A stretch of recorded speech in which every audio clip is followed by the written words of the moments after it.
The World According to Humphrey by Betty G. Burney. Chapter 10. Garth versus AJ.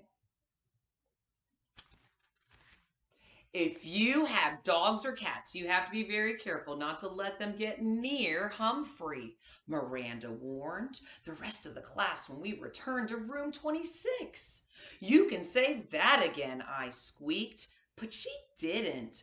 I still considered Golden Miranda to be a special friend, and I had a very clean cage to show for my weekend, as well as a new respect for rubber bands. But I also decided that even though Miranda is practically a perfect person, I was not in a hurry to stay with her again.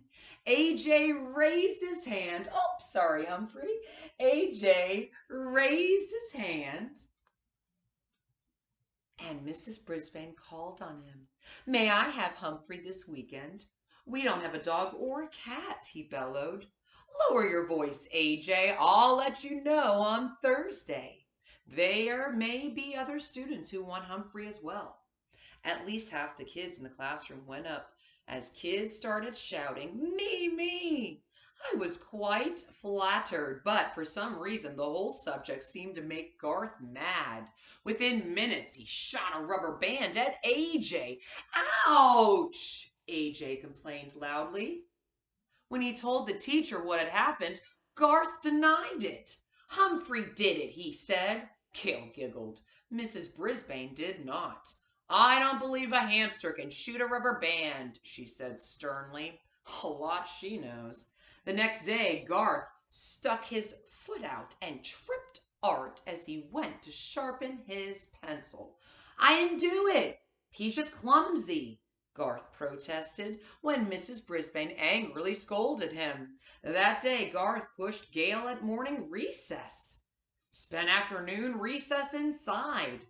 Garth Tugwell, you're halfway to Principal Morales' office right now, Mrs. Brisbane sounded really angry.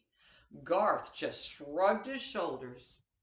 On Wednesday, Garth sneaked back into the room while Mrs. Brisbane went to the office during recess, and he headed straight for my cage. The two of us were all alone in the room. Hello, rat. Why don't you just run away? Then nobody will take you home on the weekend, he said. He opened my cage door and grabbed me. You'd like your freedom, wouldn't you, rat? He set me on the floor. My heart was pounding. Thump, thump, thump. Go on, rat, skedaddle. He gave me a little push with his hand. I scampered under the table. I wanted to say something, but for the first time ever, I was scared squeakless.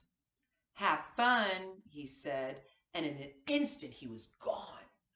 I was pretty confused. For one thing, I didn't want to run away. I was perfectly happy staying in room 26 and having adventures on the weekend. Where would I go? What would I do?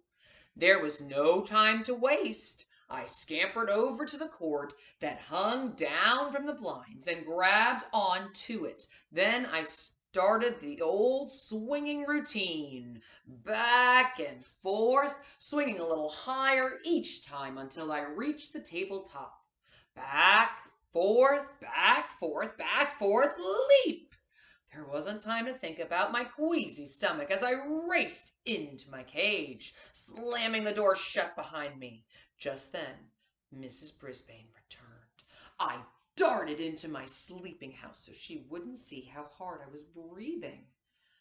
I saw her look at the window, puzzled. She walked over to it and stared at the blind cord, which was still swinging. She reached out and stopped it with her hand. Then she shook her head and walked away. When recess was over, my classmates filed back into the class. Garth looked over at my cage, half smiling, but that smile quickly disappeared when he saw that the door was closed. He leaped out of his seat and looked in my cage. Howdy, I squeaked at him. Garth, please get back in your seat, Mrs. Brisbane told him. But Humphrey, he protested. Well, what is it? Mrs. Brisbane was getting irritated. He's in his cage, he said. A few of my classmates giggled, but not Mrs. Brisbane. In case you haven't noticed, he's always in his cage, Garth, she said. Now get back in your seat. Garth did what she said, but for the rest of the day I noticed him staring over at me. On Thursday, Mrs. Brisbane announced that I would be spending the weekend at AJ's house. Yes, shouted AJ, delighted at the news. A few seconds later, a whole series of rubber bands hit AJ on his neck, shoulder, and head. Cool it, Garth, yelled AJ, jumping out of his chair. Man, I'm tired of these rubber bands. Garth acted innocent. I don't know where they came from. They could have come from anywhere. Garth did it, Heidi said. I saw him. Mrs. Brisbane didn't remind Heidi to raise her hand, but she did tell Garth to stay in during recess. Not fair, Garth muttered under his breath. When the bell rang for recess, Garth stayed in his seat. Mrs. Brisbane closed the door when all the other students had left and walked to his desk. Normally, I would have been napping at this time, but I was wide awake and wondering what that boy had to say. Garth, you've been acting strangely lately. You never got into trouble at all until 2 weeks ago. Now you're shooting rubber bands at people and disturbing the entire class. Can you tell me why? Garth slowly shook his head no. Your grades are slipping too. Has something changed in your life? Garth slowly shook his head again. How about at home? Is anything wrong? Garth didn't shake his head. He didn't move a muscle. Should I talk to your parents about your behavior, Garth? Garth's face got very red. No, he said with a choking sound. Mrs. Brisbane moved closer and put her hand on Garth's shoulder. Tell me what's wrong. My mom's sick, he said. Real sick. Tears ran down his cheeks. I was feeling a little teary-eyed myself. How sick? Mrs. Brisbane asked. She lost all this weight and she was in and out of the hospital and now she's just tired all the time and... Garth didn't try to finish his sentence. Garth wiped away the tears with the tissue Mrs. Brisbane handed him. That's why I can't take Humphrey home. My dad says we can't let anything bother Mom. Well, my little brother bothers her and we let him in the house. Mrs. Brisbane smiled slightly. Humphrey is a big responsibility, Garth. That's why I don't take him home. My husband's been sick too. Did you know that? Garth shook his head no. So I know what it's like. Listen, I'll make a few calls tonight. Maybe we can find a way for you to spend some time with Humphrey, she said. But he hates me, I squeaked. I'd like to, said Garth. Huh? I was confused. But you have to promise me that you won't disrupt the class anymore, Mrs. Brisbane told him. Is that a deal?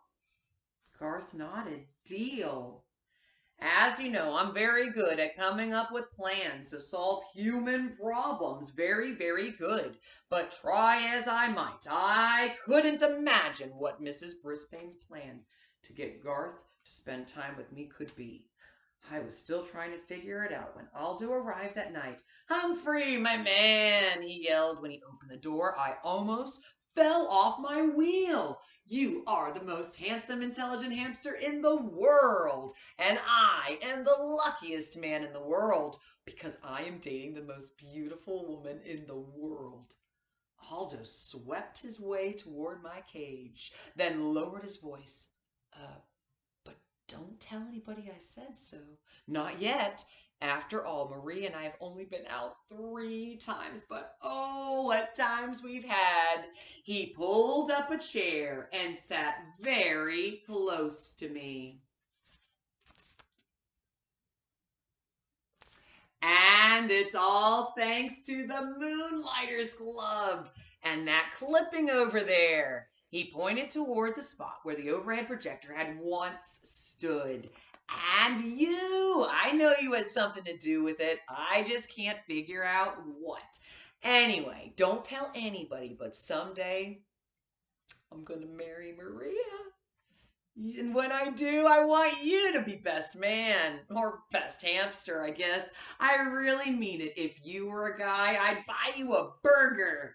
He reached in his pocket and pulled out a little piece of foil. Instead, I got you this. He unwrapped a piece of carrot and put it in my cage. Thank you, Aldo, I squeaked. I wish you lots of happiness. I knew you'd be happy for me, Humphrey. Aldo smiled and then jumped up. Whoa! I've got so much energy. I can clean this room in half the time. I could climb a mountain and not even get tired. I could conquer the world. He leaned forward and grinned through his glorious mustache. Ain't love grand? If you say so, I replied. I never seen anyone so happy before. The only thing that would make me that happy would be if Miss Mac came back. She's not coming back. And I'm still stuck with Mrs. Brisbane, and she's stuck with me. Say, what did she mean when she said she doesn't take me home because her husband's sick? Did she mean she would take me home if her husband wasn't sick? I thought about that all night and came up with this answer. No, no, no. She doesn't take me home because she doesn't like me.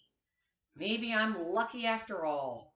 Tip 10. Hamsters are incredible acrobats and climbers. They seem to defy the laws of gravity. This is from the Guide to the Care and Feeding of Hamsters by Dr. Harvey H.